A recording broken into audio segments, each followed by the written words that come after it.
The views and opinions expressed on this show are those of the sponsor, Key Marine Center.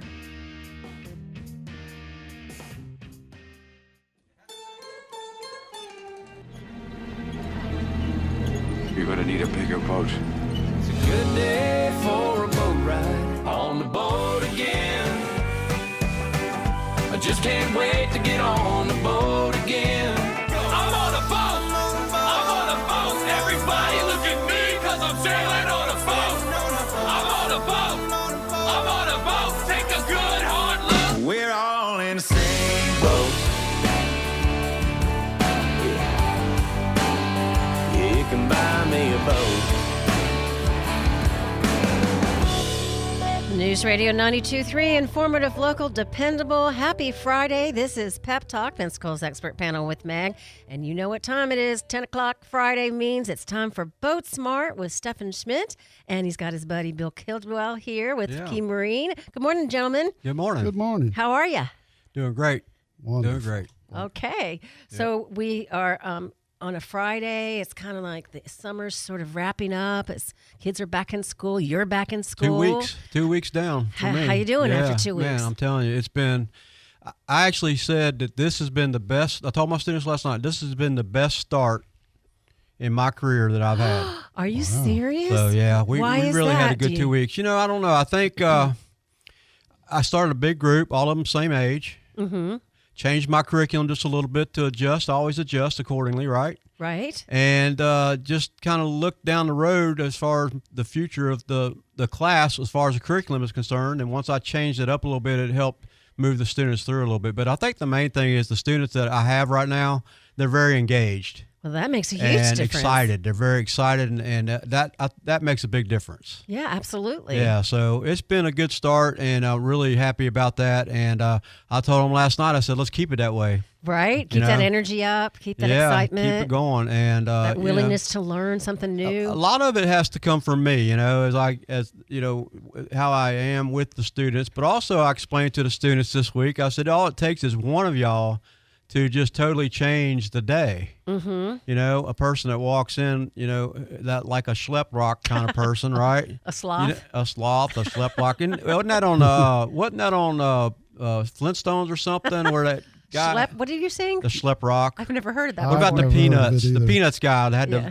It's a schlep rock is a person that has a cloud over him all the time.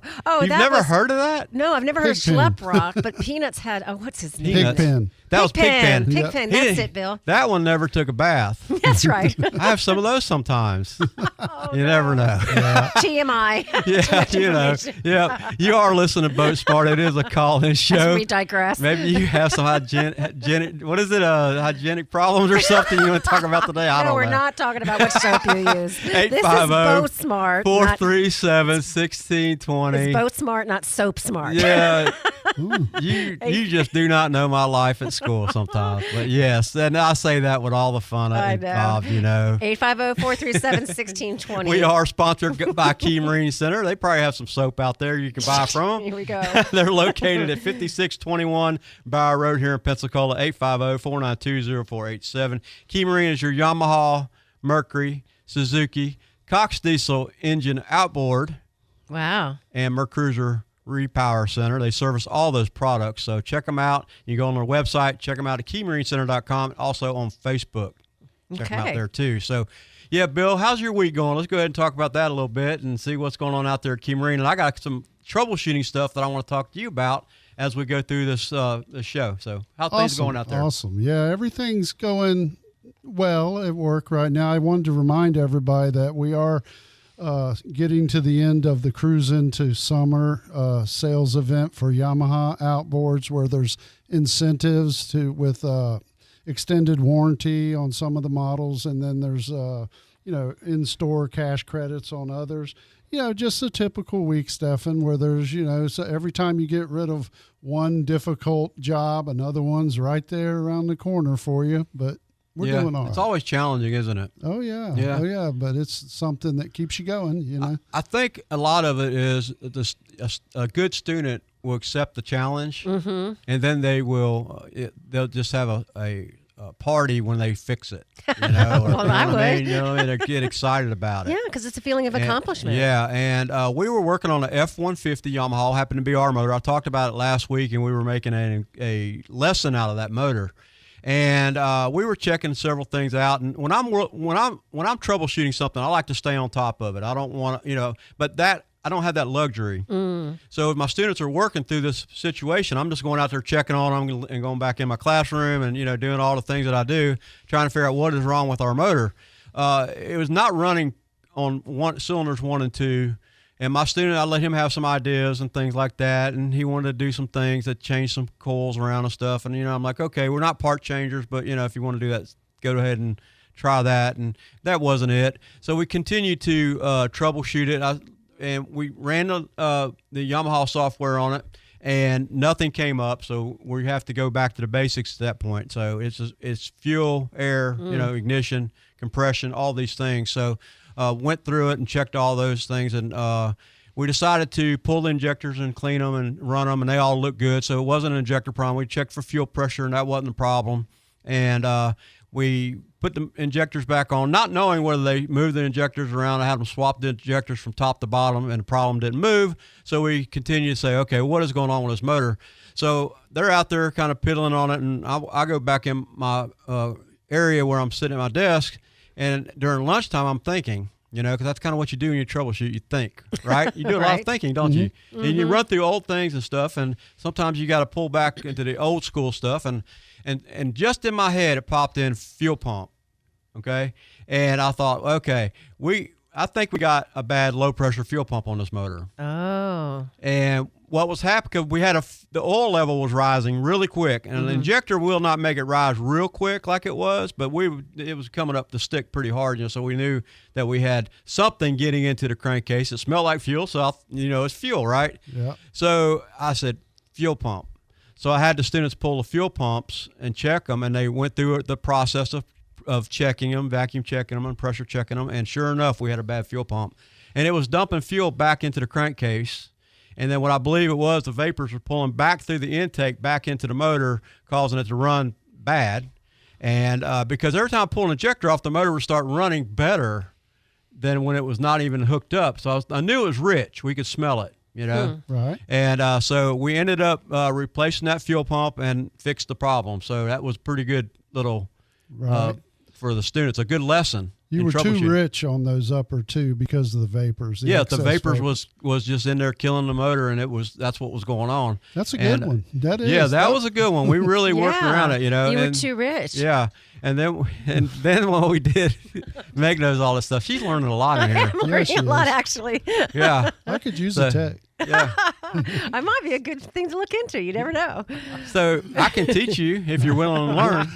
So, so that was a good lesson. And so last night we went back through the motor and went ahead and did a sync and link on it. We made sure everything was correct. We put vacuum gauges on it, went and set the throttle position sensor, all the stuff that students would have to do in the field.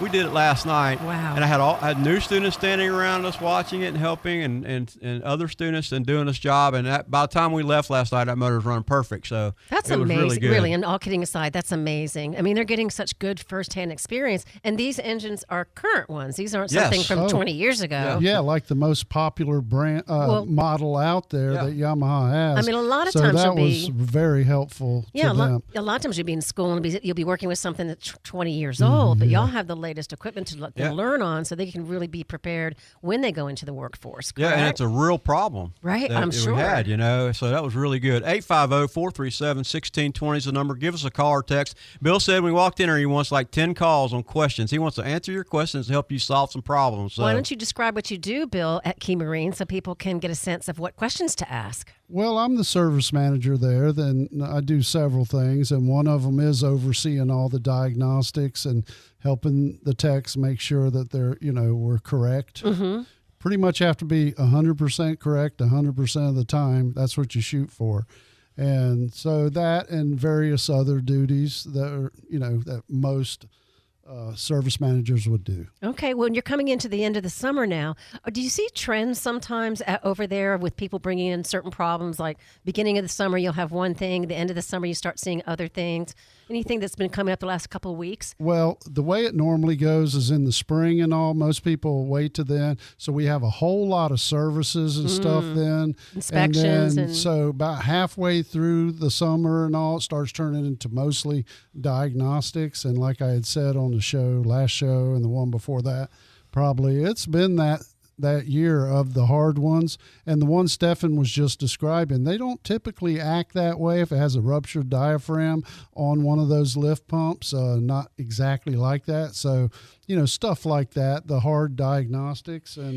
And then we'll run into towards the end here, things are slowing down somewhat. They always do when school starts. And, we encourage people to go ahead and start getting them serviced then, towards instead of waiting for the spring, because then it's just like you got to wait longer usually. So now is a good time then. It is. It's always a good time. Yep. And Bill can tell you this, these hard lessons that you learn when you troubleshoot something, that's something you put in your back of your mind, and you always remember that. And that was one of the comments I made to the student last night. I said, Tom, good job, and you will always remember that problem. Right. So if you ever run across it again, even though, as Bill says, sometimes it don't give that same symptom, he will remember it. Bill will remember it. Of course. And, if it comes up in his shop, that's for sure. So. You may be able to resolve it sooner. Yeah. Or see the signs a little quicker. And all my technicians will know that as well, because like I've said before, they're always comparing notes on stuff. And Stefan and I have been in this so long that we yearn for stuff like that. We really the challenging live for the things. Challenge and all. And yeah, he's right. The ones that can remember that kind of stuff are the ones that figure the problems out the fastest. And, Okay, well, if you're listening and you're getting ready to take your boat out this weekend and you've got a question, text it on in at 850-437-1620. This is the Pensacola Expert Panel, and we've got our boating experts here in the house this morning. We do. And I think, Bill, you brought some stuff today, and I think you want to give something away, don't you? Yeah, we've got a hat, and I know we've got a hat and a shirt, and I had a trivia question. Thought, well, kind of a neat one, and some people know this and some don't. It's kind of a basic question, more on the tech side, as far as, a lot of people, well, a four-stroke motor works the same no matter. I mean, they've progressed at being more efficient, of course, but I was wondering, who knows what the four strokes in a four-stroke motor are in order?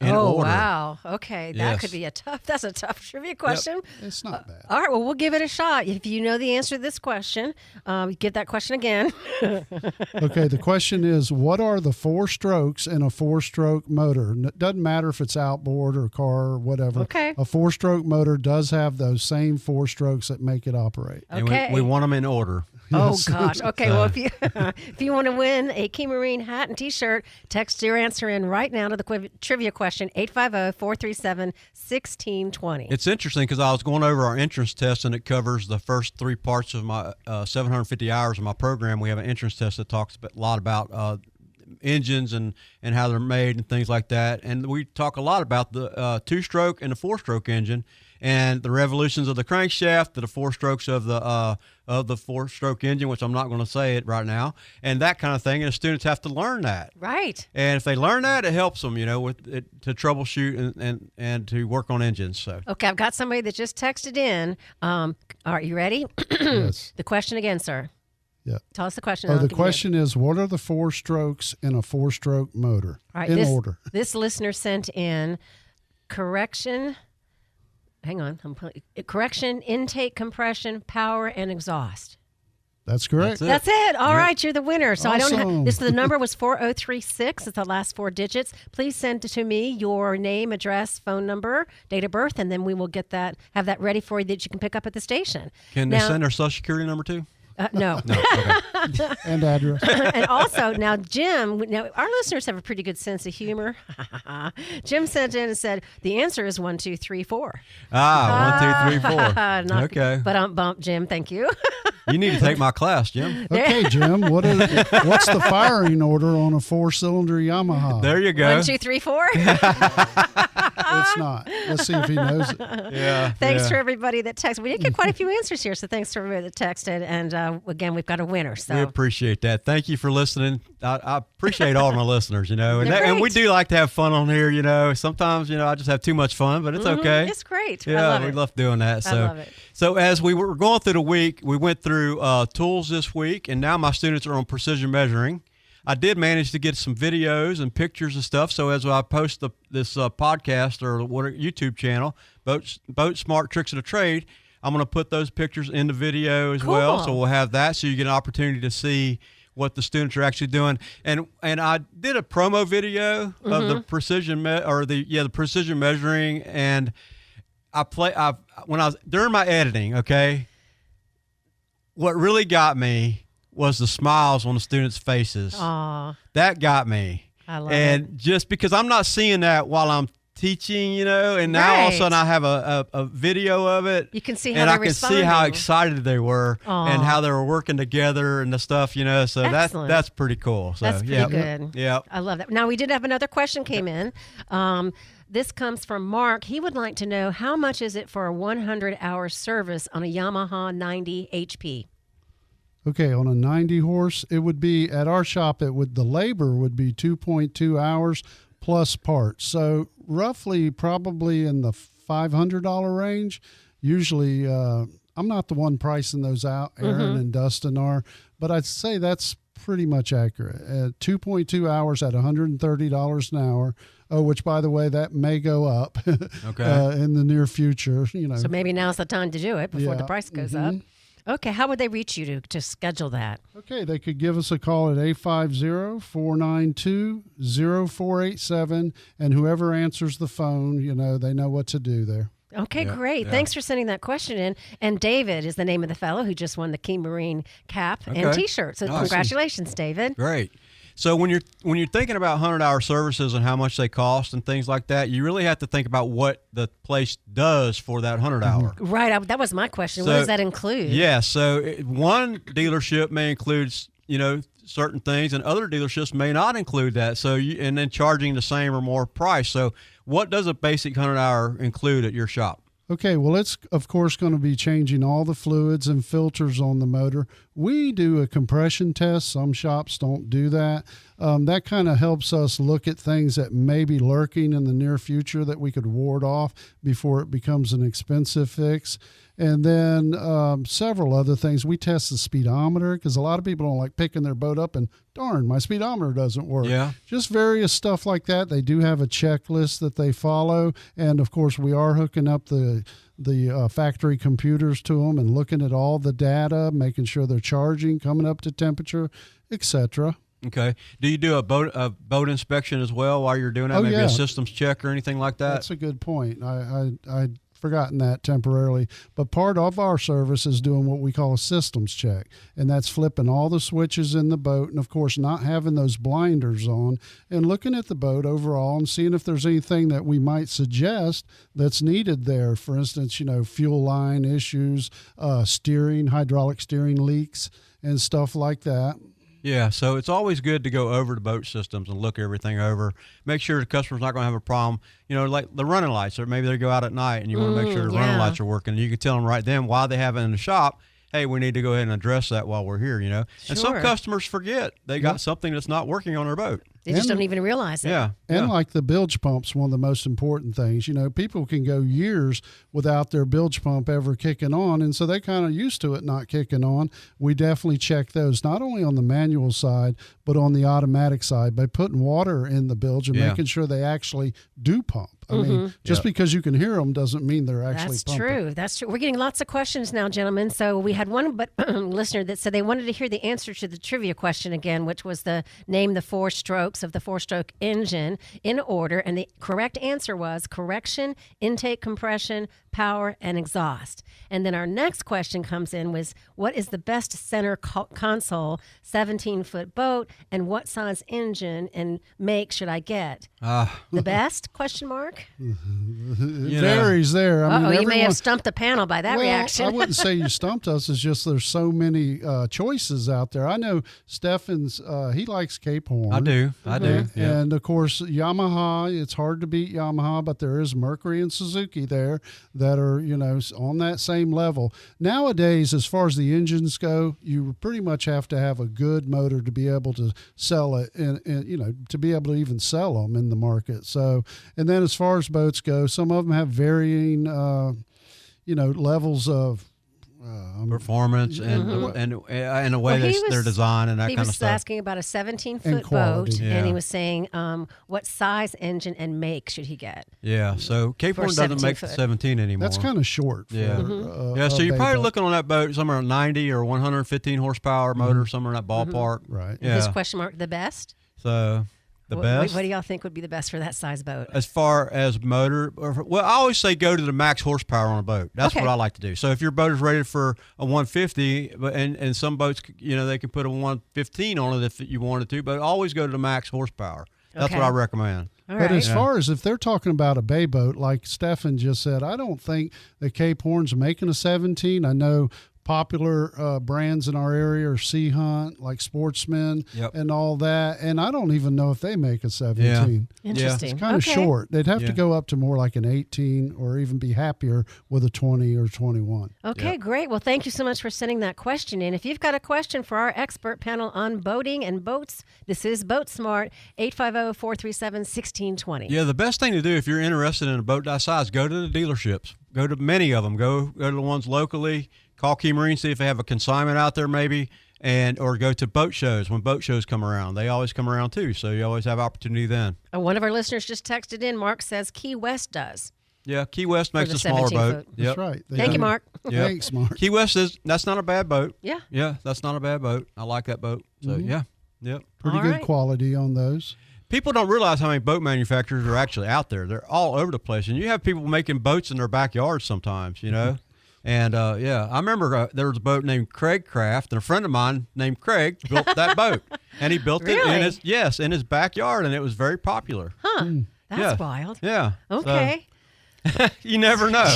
So we're going to get a Stefan ship? No, that ain't going to happen.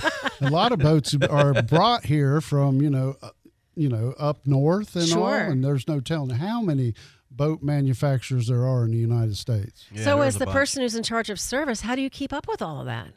Well, really, you've got so many different brands, so many different engines. We don't, differentiate the boats and all that, and just by having all the technicians that go to the schools regularly and all that to keep up with them, we don't, look at that boat and say, because it's a Cape Horn for say that to us, they're all the same pretty much. And the motors are all the same, the way they operate and all. Once you can differentiate that in your mind as a technician and not get stuck on, it's a Honda or, it's a Suzuki or whatever, Yamaha, Mercury or a Cox Outboard, then that's when they start getting a lot better. Yep.